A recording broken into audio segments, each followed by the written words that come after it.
Welcome to the Builders of Authority podcast, a show committed to helping you build authority for your brand. In the realm of business and personal branding, authority stands as a cornerstone. Authority isn't built overnight, it's built over time. So join us as we build something remarkable together. And now, here's your host, Adam McChesney. Welcome back, everyone, to another episode of the Builders of Authority podcast. Quick reminder before we hop into today's episode that we are continuing to grow our Builders of Authority community online. Builders of Authority is committed to helping you become the authority in your industry with personal branding. We have our free Facebook group that you can join by typing in Builders of Authority into the search bar. And in that group, there's daily content, weekly live trainings, and much more. We have our Builders of Authority Mastermind, which includes a private Facebook group, three live weekly trainings and sessions, access to our personal branding course, and more. One-to-one personal branding coaching and consulting is also available. Reach out to us on social media. Reach out to me and send me a DM, or you can go to buildauthority.co and find out all the different things we have going on. We recently just had our first BOA live event here in St. Louis, which was a great success. Our next live event will be happening this summer, and more to come on this. Today, we have another great in-person episode lined up for you. Super excited about today's guest. This is someone I've been looking forward to interviewing since we got this on the calendar, going back and forth talking about what we are going to dive into today. We've been connected online for almost 4 years now, going back to right around the time of the pandemic. When I was trying to go from side hustle to full-time entrepreneur, he was one of the local business owners I connected with on Facebook. I actually interviewed him to help promote local businesses when everything shut down, just back on Facebook back in 2020.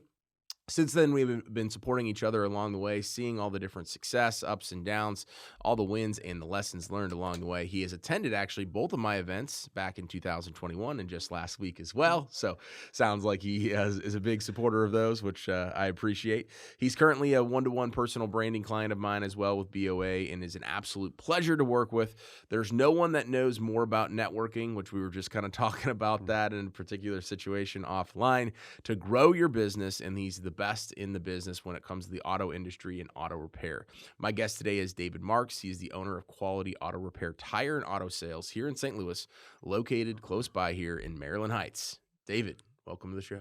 Oh, thanks, Adam. I've been super excited about this, and thanks for having me, man. I really appreciate it, and it's actually an honor. Yeah, it really is. Well, I appreciate that.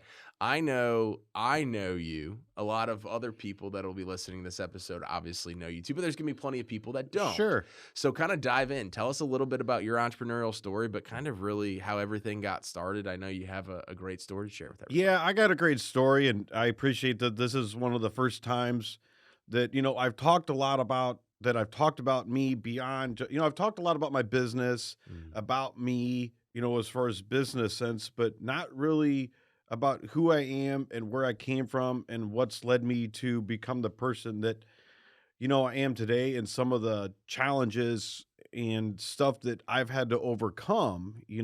I think for me, it's putting down that guard and putting down that mask that I've amassed over the years, and it's how's this gonna make me look? What are other people gonna think about me? And Adam, I've built 2 profitable revenue streams as a coping mechanism for that.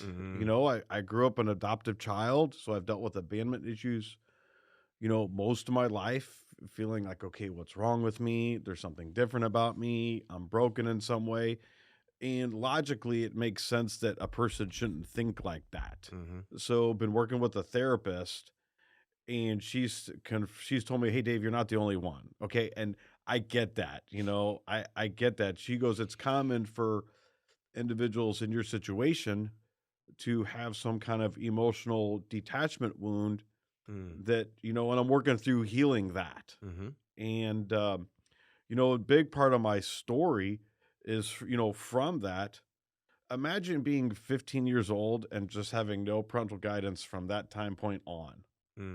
Can't imagine. I mean, I graduated high school in 97, so grew up in, that time period. And, my friends had to sneak out of their house in high school. I just walked out the front door. I just could literally walk out the front door. And with that, looking back now, okay, that emotional wound that I had, that at the time period, I had no clue. I really had no clue about this, feeling broken, feeling different. I don't fit in, I don't belong. Why do I have all these thoughts and feelings? I turned to drugs and alcohol. I remember the first time somebody says, "Hey, Dave, do you get high?" I said, "Absolutely. Never smoked weed in my life." And then I was just off to the races with that. And, thinking that, okay, I found a group of individuals or people that I can fit in, feel like I belong, Sure. that disease of drug and alcohol addiction, dude, it got me, really quick. Mm. And just went down that rabbit hole. Dude, I was smoking crack at 17 years old in some bad neighborhoods. I don't know if anybody can relate to this, but I showed up at the dope house in South St. Louis when the feds were there in the mid 90s one day. That was a horrific, incident. But this is stuff, Adam, that I've never really talked to with people, and I'm going to plug my friend Mike Kitko, a good friend of ours. That, I've heard him talk openly about, his traumas that him and his wife, Angie, both overcame, Yeah. and seeing where they're at. It's like, okay, I need to do the same thing, so, I know we kind of talked a little bit about this prior, but it's like, let's get this stuff out in the open, and just boom, I went to AA meetings for 17 years. I got sober from family intervention, from literally from 16 to 26, Adam. I mean, I went 110% every day to shoot dope, smoke dope, snort dope, as much booze as I could get my greedy hands on. I'm lucky to be alive. Sure. I mean, to put 110% to that every day. I don't know if anybody's done hallucinogenics that's listening to this, but I grew hallucinogenic mushrooms, ate those every day for 6 months. I'm lucky to be alive. Sure. I mean, to be walking and breathing. And so, God's kept me healthy for some reason. What reason? I don't know. I don't know if it's meant for me to find out, but it's time to start talking about this stuff and really, one of the things I've struggled with, Adam, is acknowledging my accomplishments. And I think that has a lot to do with my past. I remember showing up. I'd been married, been divorced, and I remember showing up to family events. I'm a divorced alcoholic with an illegal backyard business. That's another story how I got it started, but I'm like, what do I bring to the table here? Sure. And I remember getting divorced. It's like, what the hell this is not how my life was supposed to turn out, to be, but it has, and it's, this is, I think, part of my process of owning that, respecting that and going, okay, this is somehow, I call it God, good orderly direction. If the religion is for people that don't want to go to hell, spirituality is from people that have been there, done that, and we don't want to go back, and I fall into that category. I showed you an email, like those last 2 years of using drugs and alcohol. I mean, like shooting dope, smoking dope, snorting dope, dude, that was a nightmare live in person. An absolute nightmare live in person, just to think that there's no other way to live. Yeah. And the things that I did during that time period, I ripped off my own grandma. I mean, that's where that disease will take people. And that's something that, that's one of the things that I regret. There's two things I really regret from that time period, and that was one of them. The other one is I had a Mustang I bought out of high school, and I was going to make it a hot rod and never did anything with it. But yeah, I was not someone that wanted to be trusted during that time period, and to, come out of that and, get clean, get those first 6 months of sobriety, that was a completely different nightmare live in person. Because it's like, okay, all those emotions and feelings that I used drugs and alcohol to overcome, they all came to the surface, and I had no clue how to deal with them. Absolutely no clue how to deal with them. That was so I was about 6 months sober. And I remember a therapist, psychiatrist, I don't know what the hell I was seeing. She goes, "Dave, you finally look like a normal human being. You don't look like the zombie you did the day I met you." And I was like, whoa, that was like a wake up call. Because individuals that go through that, we put on this facade like I'm fine, everything's fine. It's like, no, everything's not fine. So it was just a crazy time period for me. Barely graduating high school. My goal in high school was, how do I skip school and not get caught because I wanted to smoke weed? Yeah. It's funny looking back, I was a little entrepreneur back then even too. because, before I turned 21, I'd buy like a 30 pack of Busch. I'm like, okay, I need to sell this many to get my money back in this 30 pack. So this part's free, Yeah. so like I kind of had that, entrepreneurial aspect back then. But, fast forwarding, I'm going to plug our friend Mike Kidco a lot in this, by the way, because Go ahead. that He's son an of a amazing bitch has dude. helped me out a lot. Yeah. And what being around the community that he's built, I've literally built 2 profitable revenue streams as a coping mechanism with this. And being around that level of entrepreneurship, like that's not how this works, Dave. Yeah. You can't. You want to do it out of inspiration, not running from insecurities, worries, doubts, and fears. And that got me so far. It really did. It got me so far. So it's like I'm going through the process of unlearning that and unwinding that in my subconscious mind to how do I turn this into, an inspiration, And one of the things that I love doing is I love being for others what I didn't have. Yeah. So not that I want to turn that into a business, but how do I do that on an everyday basis for people? How do I be that mentor that I didn't have? How do I be that, employer that haven't been self-employed my whole life. So I've worked for a lot of shitheads over the years, Yep. So how do I be that employer for my current staff, that I didn't have? Sure. How do I be for my, be for customers that, they didn't have. I'm in a car business. We're like politicians. It's like the least trusted industry. Marketers as well. What now? I said marketers as well. Yeah, I don't know, man. Used car salesman, dude. It's hard to get. It's hard to top that as least trusted industries. So it's coming up with ways that I can be for other people that they didn't have. How do I be that trusted used car salesman? How do I be that trusted auto service provider? It's figuring out ways to be for others what I didn't have and what they may not have. Because people don't trust automotive. Yeah. I don't know too many people that have had an experience with somebody in automotive that they didn't feel like I got screwed somehow. Buyer's remorse. Yeah, somehow and it doesn't matter. So it's being for others what they didn't have and what I didn't have. So that's my mentality. That's kind of like my mantra. I'm working on learning how to show up like that instead of this is healing an emotional wound. Mm-hmm. Well, I think you were, as you mentioned, like doing the coping mechanism of starting the businesses because you did want to forgive yourself. You did want to feel relieved. You did want that.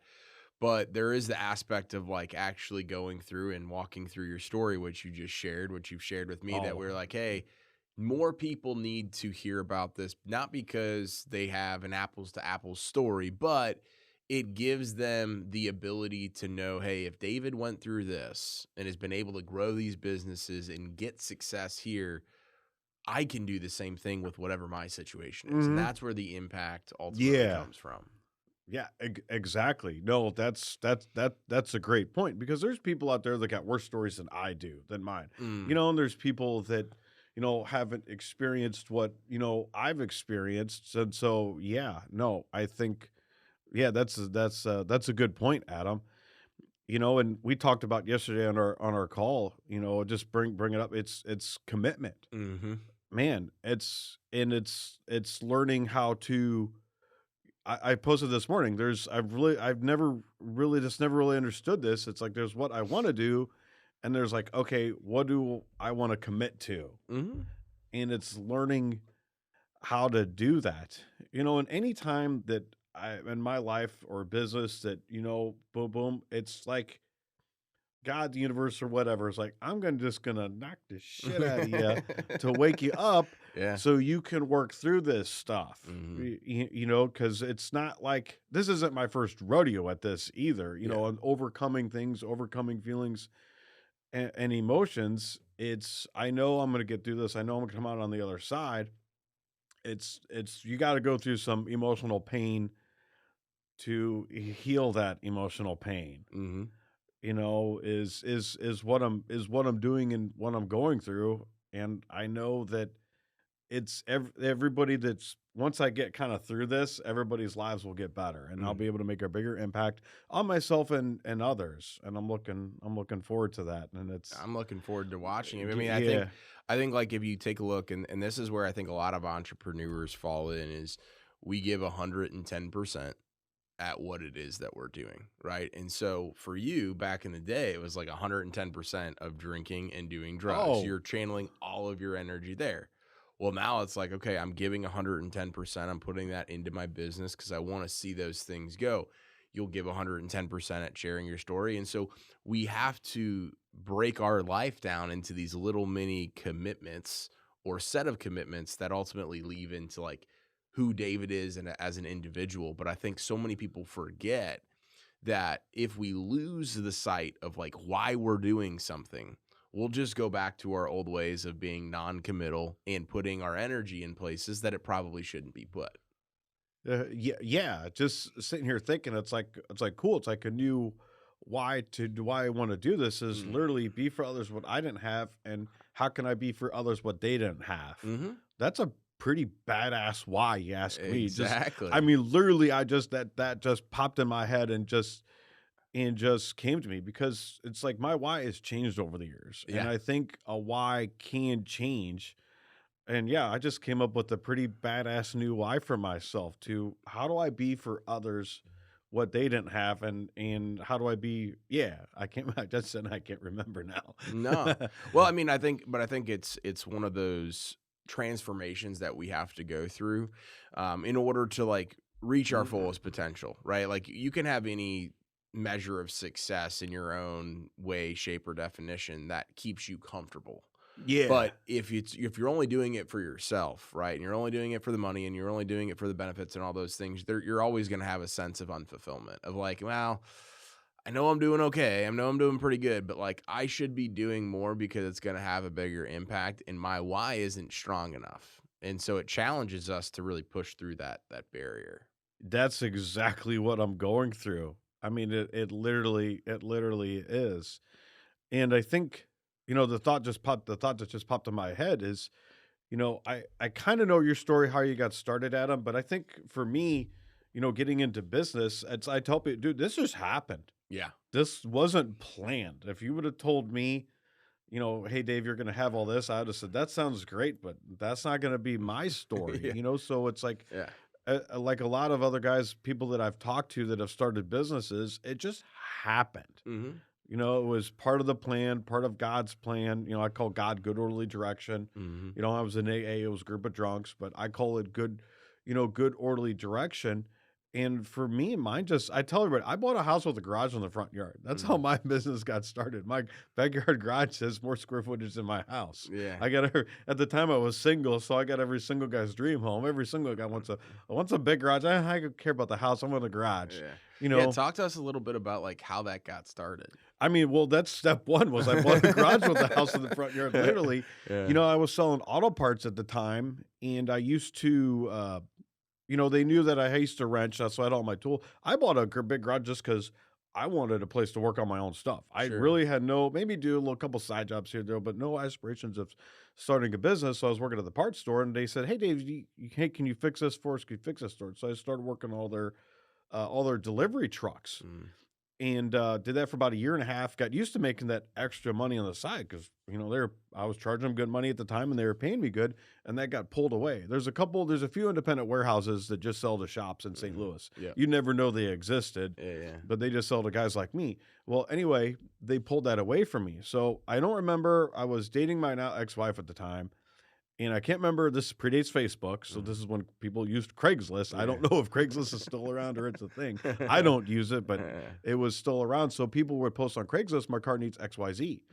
So I started responding to these ads and started getting jobs. I'm like, man, I kind of got something here. So, got my LLC, was doing that every evening and every weekend.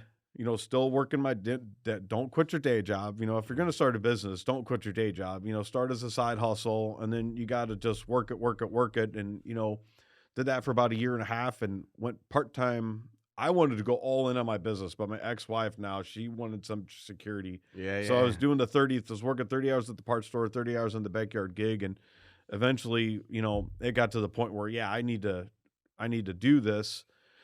And the biggest turning point for me was 2016 is, I went to the banks to get a loan.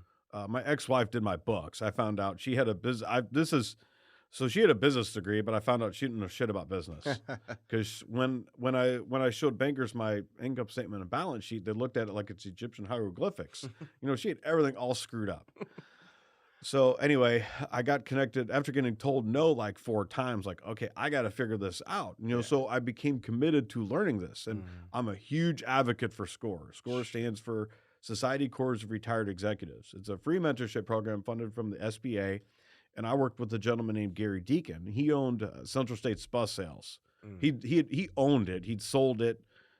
I think he still owns the property, but he sold the business. Very, very successful. He's not the marketing guy, but I haven't met anybody smarter when it comes to business planning, projection. I mean, he ran 3 bus dealerships. So how many hundreds of millions of dollars is that a year with sales, service, and parts? Yeah. Very, very smart guy, and he taught me this stuff. And then we put together a business plan, went back to the bank in the summer of 2018, and I got a loan for $160K to open up, what you see today. So that was a 2-year time period from when you first went to the bank to about a 2.5 year time period, something like that. Yeah. Wow. And knowing SCORE and knowing Gary helped me get in front of banks. And, because the banks know that SCORE is going to make sure that they can pay us back our money. Because I literally, this is no exaggeration, was trying to get an interview with the bank. They didn't want to give me time of day. I'm working with Gary Deacon at SCORE. And then the next conversation was, when are you going to come in, Mr. Marks? I mean, it was literally, so it's not what you know, it's who you know. But the banks know that SCORE is there. So part of we're both big believers in the law of attraction, huge believers in that.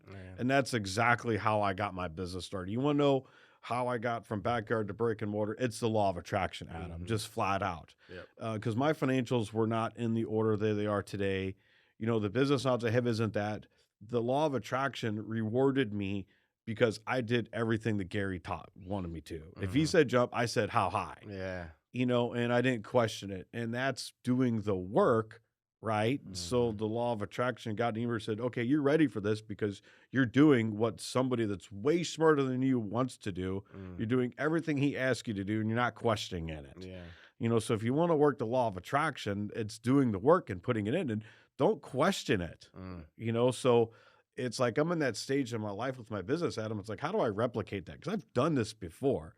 So it's like, how do I replicate that with what I have now? Because so the law of attraction universe will reward me, and that's challenging right now. I think a lot of people are in this state of their business where things are tougher with outside circumstances, right? Whether it's the economy or getting access to money or cost of goods, like everything is going up, right? And the rate at which is going up, it's way quicker than how people are adapting both on the consumer side and the business side. But I think, and it kind of goes through like a lot of the work that you and I have been doing together and everything that's going on with branding and marketing. It's like, it is about who you know, but it's also about who knows you, because we don't know what our business is going to look like this time next year. I didn't know, for example, recently, like I wasn't going to be at Height anymore. If I didn't have that personal brand and I didn't have so many people that already knew Adam McChesney and were supporting my now Builders of Authority, I would have been hiding behind the business and being like, man, I don't know what to do. You'd have been screwed. I'd have to go get a job. Yeah. But when you do the things that you're talking about from a standpoint of not just the networking, but getting connected with the right people, but also sharing your story, people are going to forever remember David Marks. The company you're doing this with right now, it might just be a temporary thing for the time being. You never know what the future is going to hold. But if you have that brand and you've done right by people and you've shared your story and you impacted people, like they'll support you. I could go freaking sell houses tomorrow. And I guarantee by the end of next week, I would have something, at least a contract as far as somebody willing to put their house up with me. Yeah. Because I built the brand, right? And you can do the same thing, right? Yeah, no, it's awesome. I just think about what I'm going to plug my friend Mike Kicko. He's big into the real estate world. He goes, I hate real estate. I don't want anything to do with it, but I could go do it and it would be hard for me to fail. So yeah, you're right. The networks we built, like I got nominated again for the St. Louis A-List magazine. I shared that with you right before we got this, and I didn't really do a whole lot this year to get that nomination. So it's like wow, that's the power. That just demonstrates to me the impact that I've had on the lives of others that we don't really maybe I don't understand or realize. Mm. I think you've really learned that all the support that you've had from going from height to this. It's like, holy shit, and you had no idea that you were doing it. Yeah. And it's like everybody that's come up to support you I love being a part of it. And Mhm. what I love about what you're doing is it's the quality of people and the types of people that you've attracted in there. It's the same thing with Mike. It's like guys like me want to be a part of that because of you and because of the people that, Justin Dossie, John Barbera, I quoted, this is like a little Inner Wealth Global, I mean, but those are the types of people that guys like me want to be a part of because I know being a part of that community is going to enhance all of my life, both personally and professionally. So I love it, man. Yeah. Well, I think it's the act of being around like-minded people that all want to develop on a self-development journey, understand that like we all have to put our egos aside. And like I'm working, with Mike, I have 2 other coaches that I also work with as well. Is like I think a lot of people just assume that if I go and learn from somebody, like they're not also learning as well. It's like, no, I have a freaking YouTube coach. I have an Instagram coach. I have all these Yeah. coaches right now because I want to get better. And I know that when I get better, the people that are doing life with me and doing business with me are going to, as a byproduct, get better as well. And we raise everybody up. That's the whole aspect of this stuff. Yeah, I love it. I tell my employees a lot of like the coaching I'm doing, what I'm doing, and why I'm doing it. And I've told them like this business is a direct reflection of my beliefs. Mm-hmm. So Yes. I'm doing this to enhance my beliefs, and everybody's lives are going to get better. My life's going to get better. The employees are going to get better. Their spouses are going to get better. My Mhm. customers will have a much better experiences. So it's like, to me, I've talked to the staff. It's like in business, it's like, okay, does the customer win? Do the employees win? Does the company win? Mm-hmm. How do we divide that up into thirds? Mm-hmm. And when we do that, it works. Yeah. Business is about, how did the customer win? It's easy for the customer to always win. And it's easy for all the employees, but Yeah. it's teaching them that the company has to win as well, and because when the company wins, well, then I can pay good wages and benefits. Then Yeah. we can grow this. We can move from where we're at to a much nicer facility, and you'll enjoy coming to work even more if the company wins. Yes. Yeah. Got to put the company first. And I think a lot of people, I mean, I've even struggled with that in the past because you do. And Mike, has talked about this is like, you want to have the impact. You want to have all those things, which is great. But if it's not also making money for the company and not serving the company, you're going to struggle to be able to make the impact that you can make. Yeah, exactly. And I'm going through that, working on, okay, and with the staff I have, how does everybody win? It's Mhm. trying to balance three balls in the air, and that's a challenge at times for me. With like anybody else. I mean, we all go through it. We all go through it. I say business is business 80% of the time. The 20% of the time is the specific industry that we're in. You and I both got to pay payroll. We both got to pay taxes. We both got to hire and fire people. Oh, yeah. We got to do all the same stuff. Yeah, payroll. Automotive pays weekly, so those guys get a check every Friday. So Yeah. you got to cover that nut every week. Oh, yeah. Every week. So no, I get it. Talk to us about some of the networking stuff, because I know like obviously a ton of your business comes from not just your brand and people who know you, but like you've put a lot of time, energy, and resources into networking. What does that look like, and how has that helped your business? It's about the relationships. It really is. To me, when I started networking, it's just natural for me. Mhm. I'd love to teach a class on this because I'm really good at it. It's just something that comes natural for me. For me, at the beginning, it was just getting my brand out there and Mhm. getting my name out there. And it was my marketing mechanism. Mm-hmm. People like to do business with people they like, know, and trust. Mm-hmm. And automotive, it's all relationship basic. So building, going out, I've done BNI. I've been in the Chamber of Commerce for 13 years now. Wow. Chairman for the board of directors. I think so. What the biggest thing that I've gotten out of networking is it taught me the most important relationship I need for my business to succeed. And that's my relationship with the city of Maryland Heights, because I have 3 business licenses with that municipality. Yep. I have 2 with the state of Missouri, Mhm. and I have 2 with St. Louis County now. Sure. So my business starts with my relationship with the city of Maryland Heights, because they can either make my life a living hell or super easy. You know, I got 3 people on city council that do work with me. You know, they all love me and trust me. So what the biggest thing I've got on the networking, and I had that aha moment, I really realized that. And I just love doing it. I love being around people. I'm a people person. You put me in a room with 100 people, you put me and you, guys like me and you in a room with 100 people, we're going to make 50 friends. You know, and I just know that about myself. So it's been really easy. And it's just building that network. And it's just, I tell people, I go there to find people to do business with. Yeah.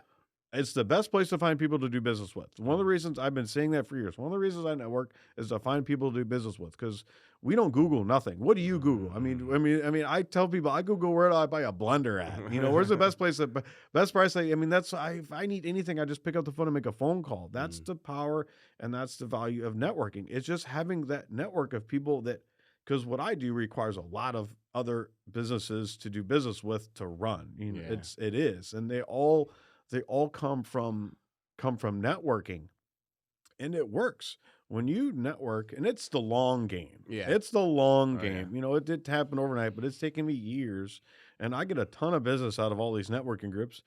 And I don't do a whole lot with them anymore. I don't get out in the rooms as much as I do. The main thing I do really right now is the monthly luncheon with the Chamber of Commerce.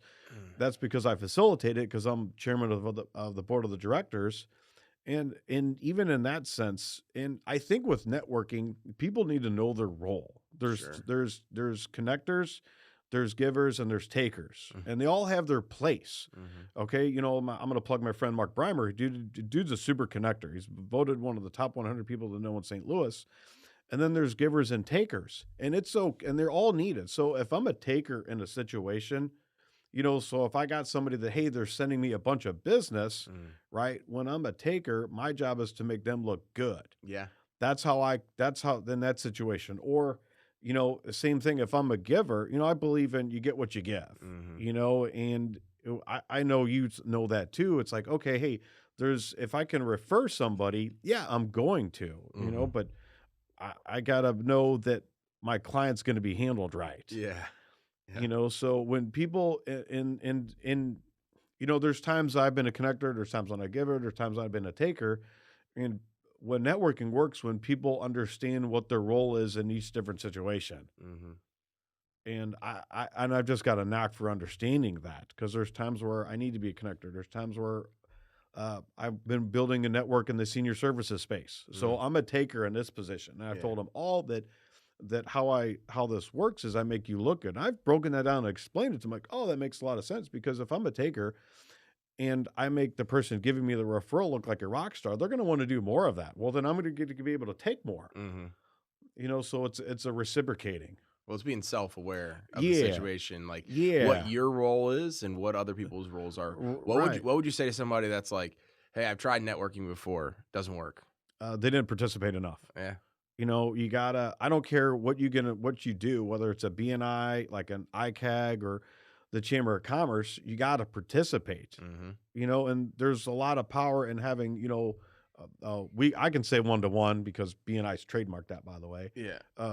But it's having those meetings, having those one-to-ones outside of that, and really, you know, getting to know people. You know, I think in the beginning, as somebody who's networking, I don't have one-to-one just to have them. I'm very selective on that. Now I've got myself at the level I can do that. But in the beginning, I just wanted to meet as many people as possible. And I think that's good. I think that's what you should do, because then you're going to figure out what works for you, you know, and how it works for you. And you're going to be able to, one of my natural abilities is learning how to read people, like reading people's energy. You know, guys like me and you, we have that skill, so we clicked right away. You know, that's everybody that's in your builders of authority, you've clicked with. You know, you got good energy and good synergy, and we have that amongst the group. So it's knowing that, like, I just don't. And it does. If I get a bad vibe from somebody, it doesn't mean that they're a bad person at all. Absolutely. It's like, nah. I'm going to go spend my time with people where their energy and my energy, I feel there's that connection. Yeah. Because that's when the magic happens. Oh, yeah. That's when the referrals start coming, because anybody can refer anybody, but it's like, do you have that good energy, that good vibe? Do you click with somebody? When you click with people, you'll figure out ways to help each other out. Yeah. Oh, yeah. There's always a way. And I think like the way you answered it, in participation being the key. It's the same thing with personal branding. It's the same thing with going to the gym. Yeah. Same thing with so much of the stuff. If you don't participate, like you can show up, but if you don't participate, if you're not like physically present, like you and I are here right now, like, hey, we're doing this episode. Right. That's where everybody fails usually is because they do the activity and then they're like, oh, this doesn't work. Yeah, and you got to understand it's a long game. Like the American Chamber of Commerce, I've been on the board, I've been on committees, I've done other stuff than just showing up to the luncheon and some of the other events. You got to, and it doesn't matter what you're involved in. Is networking works. It's like anything else. The more you put into it, the more you get out of it. But you gotta participate above and beyond.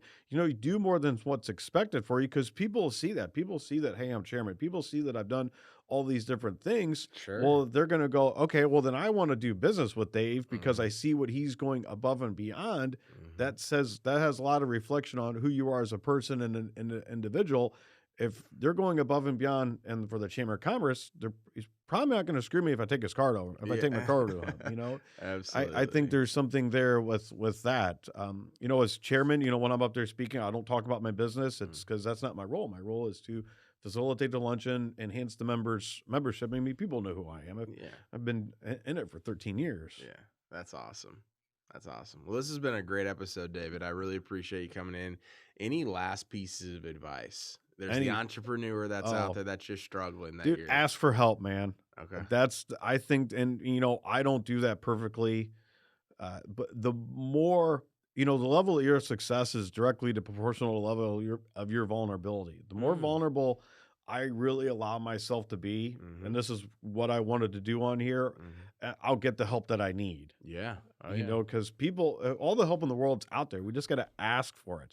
And that's hard to do. I am not good at it, but the more vulnerable I allow myself to be, then I get the help that I really need to get to the next. So yeah, ask for help, man. That's why I'm a huge advocate for SCORE, because SCORE has been a huge help for me. And they have resources that it's hard to replicate. Yeah. It really is. So ask for help. Yeah. I think ask for help and then manifesting what you want, those two go hand in hand. And I think people don't do either of those things enough. No, and I have plenty of room for improvement in both of those. Yeah. We all do. We all do. Well, awesome. Where can people stay connected with you online and tell people? I know there's a lot of people that listen here in St. Louis. Tell everybody where you're located as well. Okay. We're located at 11457 Shank Drive in Maryland Heights, off Dorset Road, across the street from Rankin Jordan. It's a children's hospital. They do great work over there. Connect with me. I'm like you, Adam. I'm everywhere. On LinkedIn, TikTok, Facebook, Instagram. My Facebook profile, it's public. Anybody can view it. It's not private. I've made that, public. I don't want, I want people to, if they're looking at doing business with me, to be able to go to my Facebook and see what I'm about. So my profile is completely public. Same thing with LinkedIn. It's, I'm David Marks, and then, search up Quality Auto Repair, Tire, and Auto Sales, and, we pull up right away. And, I'd love to connect with anybody and, swap stories and see what I can do to help.